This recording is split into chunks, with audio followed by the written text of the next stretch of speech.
Father Iftikhar Moon OP, Parish Priest of St. Dominic Catholic Church Bahawalpur, اور میرا یہ خوشگوار فریضہ ہے کہ میں بہاولپور کی کلیسیا کی طرف سے، تمام فادر صاحبان کی طرف سے، تمام سسٹر صاحبات کی طرف سے سبھی سننے والوں کو دل کی آتھا گہرائیوں سے کرسمس اور نئے سال کی مبارکباد پیش کروں۔ تو آپ سب سننے والوں کو کرسمس اور نئے سال کی بہت بہت خوشیاں مبارک۔ آپ کو بھی مبارک ہو۔ پیارے بھائیوں بہنوں، ہمارا خدا کتنا نرالا ہے۔ اس ازلی خدا نے انسانی عادات کا وقار بڑے ہی عجیب اور بڑی محبت سے تیار کیا، اور پھر دیکھیں کہ گناہ میں گرے ہوئے انسان کو عجیب طریقے سے بحال بھی کر دیا، تاکہ حضرت انسان منجی دو عالم ہمارے خداوند یسوع المسیح کی الہی ذات میں شریک ہو سکے، اس کی ذات میں جو انسانی ذات کو اپنانے سے نہ شرمایا، اور بحالی کے لیے اس نے پورا کفارہ ادا کیا۔ یہ وہی لڑکا ہے جس کے وسیلے سے سب کچھ بحال ہوا، اور بقول عیسائی نبی حکومت اس کے کندھے پر ہے، اور اس کا نام یہ ہے عجیب مشورے کا پیغمبر۔ یوحنا کے مطابق یہ کلمہ خدا ہے جو ابتدا میں اس کے ساتھ تھا، جب کچھ بھی خلق نہیں کیا گیا تھا، اور اس نے لکھ دیا کہ ہر چیز جو خلق کی گئی ہے اسی کے وسیلے سے خلق کی گئی ہے۔ اور کلمہ خدا کا مجسم ہونا، ہماری انسانی تاریخ میں آنا، حضرت انسان کی تاریخ کا ایک ناقابل فراموش اور عظیم واقعہ ہے۔ آج ہم کرسمس کے دن کی عبادت گزران رہے ہیں۔ کرسمس کیا ہے؟ کرسمس نور مجسم ابن مریم اور پسر خدا کی ولادت سعادت کا دن ہے۔ کرسمس انسانی تاریخ میں خدا کے داخل ہونے کا دن ہے۔ کرسمس دنیا کے ایک نئے دن کا آغاز ہے۔ کرسمس اندھیروں میں روشنی کا مینار ہے، نئی زندگی کی شروعات ہیں، اور بہت سارے بھیدوں کا جواب ہے۔ لوگوں نے زندگی کی تلاش میں اندھیروں میں سے پھوٹتی روشنی دیکھی ہے، اور صدیوں سے نبیوں کی پیشنگوئیوں میں اپنے بے شمار سوالات کے جوابات پائے ہیں۔ آج کی ہم نے جو پہلی تلاوت سنی ہے عیسائی نبی کے صحیفے میں سے، ہم نے سنا ہے کہ ایک بیٹا ہمیں عطا کیا گیا ہے، اور اعلیٰ ترین عزت اور قدرت اسے دی گئی ہے۔ دوسری تلاوت میں جو مقدس پالوس رسول کے خط تیتس کے نام میں سے لی ہے، اس میں لکھا ہے کہ خدا کا فضل کسی خطے پر نہیں، کسی خاص ملک پر نہیں، کسی خاص قبضے پر نہیں، قصبے پر نہیں، کسی ملک پر نہیں، بلکہ نسل انسانی پر۔ خدا کا فضل نسل انسانی پر ظاہر ہوا ہے، جو سب آدمیوں کے لیے نجات کا باعث ہے، سب آدمیوں کے لیے، پوری کائنات کی نجات کے لیے وہ ہمارے درمیان آیا ہے۔ پاک انجیل میں ہم یوحنا اصطباغی کا، زکریا اور الزبات کے گھر پیدا ہونے کی باتیں سنتے ہیں۔ حضرت یوحنا کون ہے؟ حضرت یوحنا میرے خداوند یسوع مسیح کا پیشرو ہے، جس کی بدولت ہم پر یہ راز کھلتا ہے کہ کلمہ خدا مجسم ہوا ہے۔ اب تمہیں ڈرنے کی ضرورت نہیں ہے، کیونکہ آج داؤد کے شہر میں تمہارے لیے ایک منجی پیدا ہوا ہے، جو ہم سب کو نجات دینے کے لیے آیا ہے۔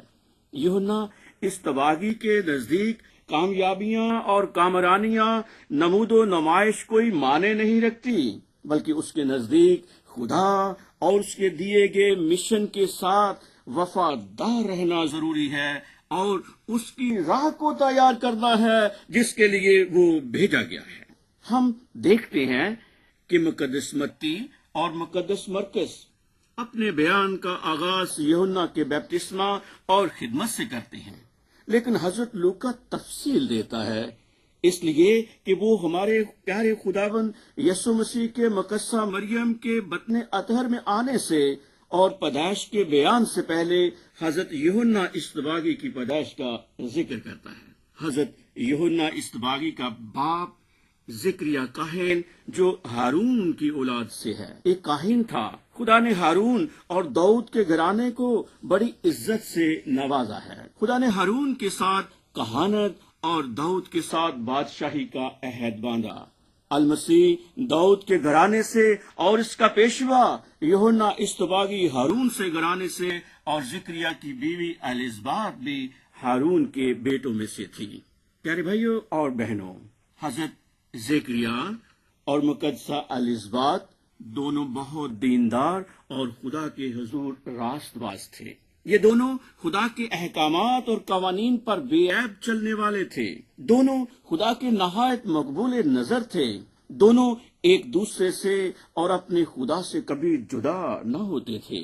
فرائض کی ادائیگی میں کسی سے پیچھے نہ ہٹتے تھے۔ بے عیب تھے لیکن بے اولاد بھی تھے۔ عمر رسیدہ تھے، لیکن ہم کلام اقدس کی روح سے دیکھتے ہیں کہ کئی عظیم المرتبت شخصیات ایسی ماؤں سے پیدا ہوئے جو ایک مدت تک بے اولاد تھیں۔ مثلا حضرت اسحاق، حضرت یعقوب، حضرت یوسف، حضرت سمسون، حضرت سیموئیل اور یہاں آج یوحنا بپتسمہ دینے والا۔ اس لیے ان کی پیدائش ان کے والدین کے لیے زیادہ قابل ذکر اور گراں قدر ہوئی۔ حضرت زکریا ہیکل کا خدمت گزار تھا، صبح و شام باخور جلانے کی خدمت انجام دے رہا تھا۔ قرآ کے مطابق اسے خداوند کے مقدس میں خوشبو جلانی ہوتی تھی۔ جب زکریا مقدس میں خوشبو جلا رہا تھا تو لوگوں کی ساری جماعت باہر دعا کر رہی تھی۔ خدا کا حقیقی اسرائیل ہمیشہ دعاگو قوم تھی۔ ہمارے لیے خدا کی بارگاہوں میں جتنی بھی دعائیں مانگی جاتی ہیں، ان کی مقبولیت کا یاد رکھنے والی یہ بات ہے کہ ان کی مقبولیت کا دار و مدار المسیح ہے، میرا نجات دہندہ ہے، کلمہ خدا ہے، جو عالم بالا میں خدا کے مقدس میں جلتا ہے، اس شفاعتی بخور پر ہے۔ زکریا بڑی تندہی سے اپنے کام میں مصروف تھا تو فرشتہ خوشبو کے مذبح کے داہنی طرف کھڑا تھا۔ زکریا گھبرا گیا، اس پر ایک دہشت چھا گئی، لیکن فرشتہ نے اسے پیغام دیتے ہوئے کہا، خوف نہ کر، آج اس کے لیے ایک بہت بڑی خوشخبری تھی، اس کے گھرانے کے لیے، زکریا کاہن کے لیے، اس کی بیوی الزبات کے لیے، ان کے بڑھاپے میں یہ خوشخبری آئی ہے۔ اور فرشتے نے کہا، خوف نہ کر، خود کو سنبھال، تاکہ دلی سکون اور دل جمی سے میرا تو پیغام سن سکے۔ یاد رکھیں، حضرت زکریا ان دنوں دعا کیا کرتا تھا جب اس کے ہاں اولاد ہونے کا امکان تھا۔ فرشتہ نے فرمایا، اب خدا تم پر رحم کرے گا اور ماضی کی ان دعاؤں پر نظر کرے گا جو وہ اپنی بیوی کے ساتھ مل کر مانگا کرتا تھا۔ یاد رکھیے، ایمان سے مانگی ہوئی دعائیں آسمانی کتاب میں لکھی جاتی ہیں۔ لہذا پیغام یہ ہے کہ تیری یہ دعا سنی گئی ہے، کیونکہ تیری بیوی جلد حاملہ ہوگی اور اس ہستی کو جنم دے گی جو مسیح خداوند کا پیشرو یعنی راہ تیار کرنے والا ہوگا۔ پیارے بھائیو اور بہنوں، بعض یہودی مصنفین خود کہتے ہیں کہ زکریا کاہن باخور جلاتے وقت ساری دنیا کی نجات کے لیے دعا مانگ رہا تھا۔ اب اس کی دعا سنی گئی ہے، نہ صرف بیٹا حاصل کرنے میں بلکہ نجات دہندہ حاصل کرنے میں بھی اس کی دعا سنی گئی ہے۔ تیرے لیے تیری بیوی سے بیٹا ہوگا، رشتہ داروں کے لیے خوشی اور خرمی کی بات ہوگی، وہ مقبول اور مبارک ہوگا، آسمان کا منظور نظر ہوگا، زمین کے لیے وہ باعث برکت ہوگا۔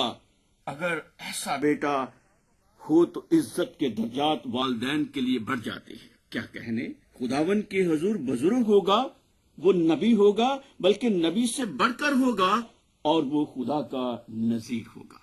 حضرت یوحنا اصطباغی اردن کے سارے گرد و نواح میں جا کر گناہوں کی معافی کے لیے توبہ کے بپتسمہ کی منادی کرنے لگا۔ یہ ہے اس کا مشن، یہ ہے اس کا کام، یہ ہے وہ کام جس کام کے لیے وہ خدا کی طرف سے بھیجا گیا ہے۔ یاد رکھیں، حضرت انسان اور شیطان میں یہی فرق ہے کہ شیطان نے انکار نہیں کیا بلکہ اس نے اصرار بھی کیا۔ اب اس شیطان کا پاگل پن دیکھیے کہ وہ اپنے علم پر، اپنی طاقت پر، اپنی خواہش کے ذریعے آدم کا مقابلہ کرنا چاہتا ہے۔ حالانکہ اگر اس نے مقابلہ کرنا ہی تھا تو وہ توبہ کے میدان میں آتا۔ حضرت آدم کی اصل خاصیت اس کی ندامت ہے، اس کی توبہ ہے، اس کی شرمندگی ہے، اور یہی حضرت یوحنا اصطباغی کی منادی کا پیغام ہے کہ گناہوں کی معافی کے لیے توبہ کا بپتسمہ لیا جائے۔